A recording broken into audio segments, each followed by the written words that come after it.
Enzo Recto, kalaban ang katiwalian at kasinungalingan, kakampi sa katotohanan at kabutihan.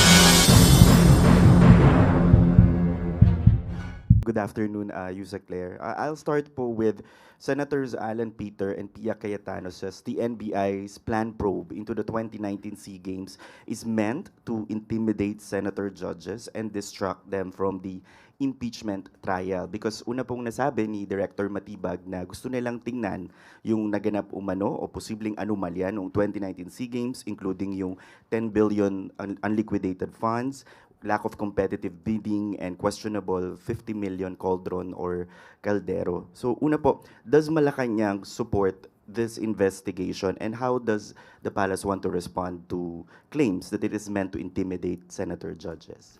Unang-una po, mandato naman po ng pamunuan ng NBI na mag-imbestiga kung meron po silang naririnig, nalaman na anomalya. Hindi po kailangang utusan ng Pangulo. Mandato po yan ng NBI, ng CIDG, ng PNP. Trabaho po nila yan.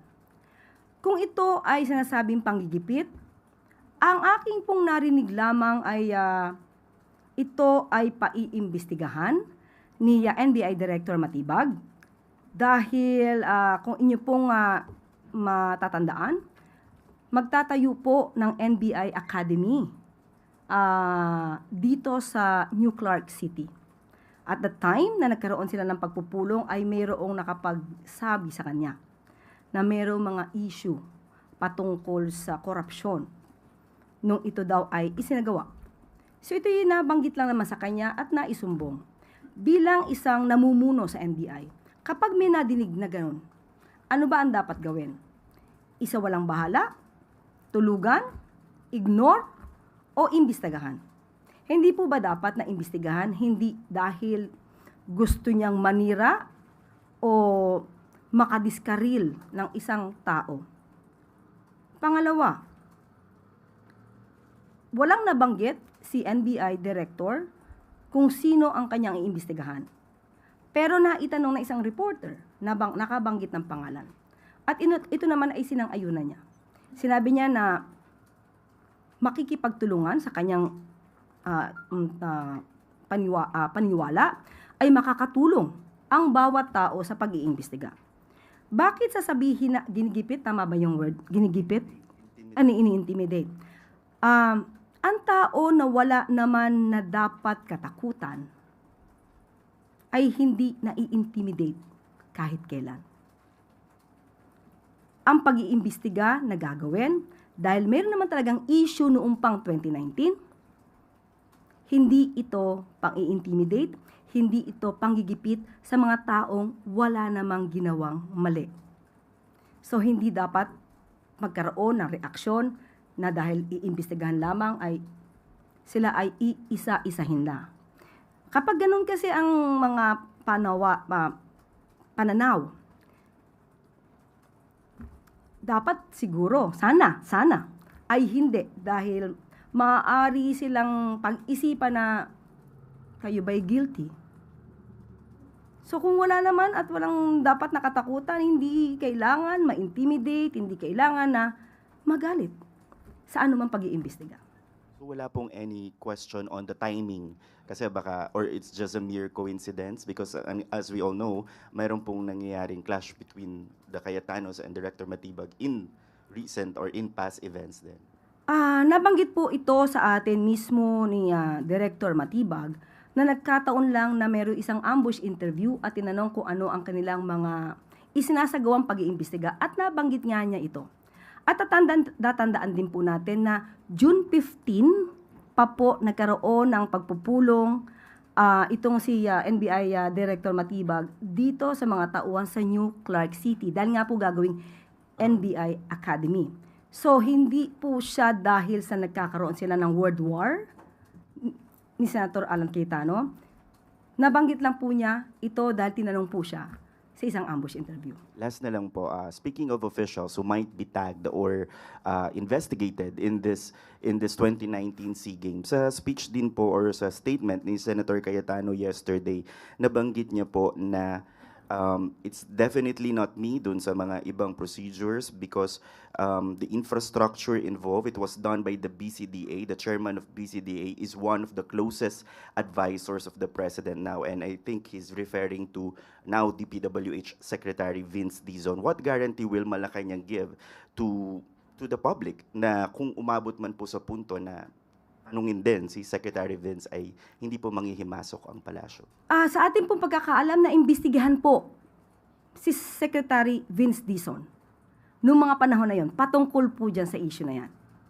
Siya po ay naimbestigahan, umandar yung pag-imbestiga, at siya po ay napawalang sala. Meron pong ganoong record. Sa ating pagkakaalam, hindi naimbestigahan sila Senator Alan Cayetano. At that time ay Speaker of the House. Hindi na imbestigahan yung ibang mga maaaring mabanggit. Dahil sa ating pagkakaalam, ang dating Pangulong Duterte ay nilinis na agad si Senator Alan Cayetano at that time kahit wala pang umaandar na pag-iimbestiga. So as far as Secretary Vince Dizon is concerned, meron pong record na napawalang sala siya at na-dismiss ang kaso dito. Sunod po na tanong, Ann Soberano, Bombo Radyo.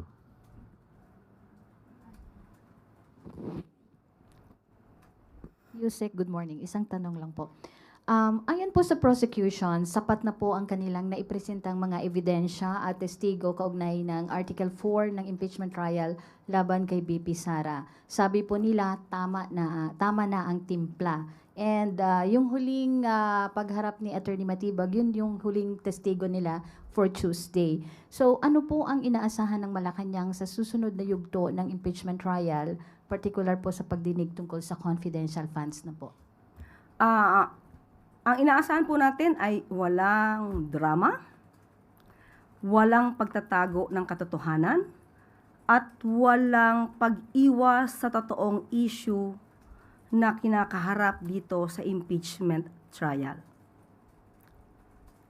Gusto lang naman din po ng lahat ng ating kababayan ay lumabas ang katotohanan at hindi ang drama sa loob ng Senado. Follow-up question, Christian Bascones, PRTV. Yusek, habulin ko lang po yung isang article na natalakay na about the grave threats. No? Kasi ginamit na argumento ng depensa ay yung video noong interview kay Pangulong Marcos kung saan sinabi niya na willing siya makipag-reconcile sa mga Duterte, and ito ay itinuturing ng depensa bilang, kumbaga, hindi mabigat na itinuturing ng Pangulo yung mga threats sa buhay nila. Ganun po kababaw talaga ang kanilang argumento. Medyo parang malayo po yun at hindi konektado. Unang-una, kahapon sinabi na natin, yung pagbabanta, consummated na po yun. At hindi lang ito isang maliit na bagay, isang maliit na kaso, kung hindi ang pinag-uusapan dito ay impeachment ng isang impeachable officer sa katauhan ng Vice Presidente na may kakilala, may kaibigan na killer or willing pumatay. Hindi dapat ang public servant, kahit sino man, ordinaryong tao, lalong-lalo na kung ikaw ay nag-ookupa ng pangalawang pinakamataas na posisyon sa bansa, na magkakaroon ka ng kakilalang killer. Dahil pag ikaw ay nakipag-usap sa isang killer at umayon siya na siya'y papatay, it's already a crime. So you're doing a crime. You're committing a crime. Hindi ito patungkol lang sa isang maliit na grave threats. Patungkol ito sa kapasidad ng tao kung kaya mo bang mamuno gamit ang utak mo, puso mo. Yun ang usapin dito. So hindi dapat to iligaw. Patungkol dun sa sinasabing gustong reconcile. Ang tanong po kasi ni Kato Nying at the time ay kung willing ba makipag-reconcile sa mga Duterte. Ang sagot ng Pangulo ay opo sa lahat ng maaaring hindi pa sumasang-ayon sa kanya. Hindi ito partikular lamang sa mga Duterte. Ang sabi ng Pangulo, ayaw niya ng kaaway. Kaya kaya niya at ready siya makipag-reconcile sa lahat. So, kahit gusto makipag-reconcile ng Pangulo sa lahat ng maaaring hindi sumasang-ayon sa kanya, hindi nabubura ang pagbabanta sa buhay ng Pangulo, ni First Lady, at ni dating House Speaker ng Vice Presidente. Follow up po, doon po sa sinabi ninyo, no? Doon kasi sa video, media briefing kasama yung Vice Presidente, sinabi, hindi marunong maging presidente si Pangulong Bongbong Marcos, sabi ni VP Sara. Ngayon, yung prosecution ang sabi din, kine-question nila yung kapasidad ng Vice Presidente sa kanyang ambisyon when she declared her ambition or her candidacy para sa 2028. Ano po yung reaction ng palasyo dito? Tinatanong ng prosecution yung kakayahan ng Vice Presidente. Isa ito sa issue dito sa impeachment trial. Kaya po dinidinig ito para malaman natin kung ang susunod nating mga leader o yung kasalukuyang leader ay dapat bang mamuno. Hindi para sa pansarili, kundi para sa taong bayan at para sa bansa. Kung tinatanong po ito ng prosecution, well, sa kanila po yan. Pero ang taong bayan, tayo ba? Nagtatanong tayo. Kaya ba ng isang Vice Presidente na mamuno bilang presidente sa mga susunod na taon? Bunyog, bunyog, halikan na kasama ka. Bunyog, kapag buklod ay may pag-asa. Luzon, Visayas, Mindanao, isa ang pananaw. Sa bagong Pilipinas ang bunyog isisigaw. Bunyog.